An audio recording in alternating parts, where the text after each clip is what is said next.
Hello, I am Brigadier General Fernando Fernandez, Commanding General of the 1st Mission Support Command, U.S. Army Reserve Puerto Rico. Sexual harassment and sexual assault are inconsistent with Army values. As leaders, we must foster a climate of trust that respects and protects our soldiers, civilians, and family members. That is why we are aggressively implementing and expanding the Army Comprehensive Sexual Harassment, Assault, Response, and Prevention Program. However, putting a program in place is not enough.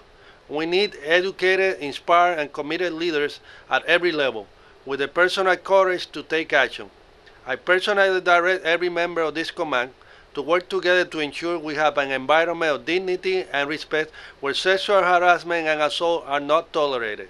If you have questions or concerns, contact the Command Charge Representative at 787-707-4939. Sexual violence has no room in this command.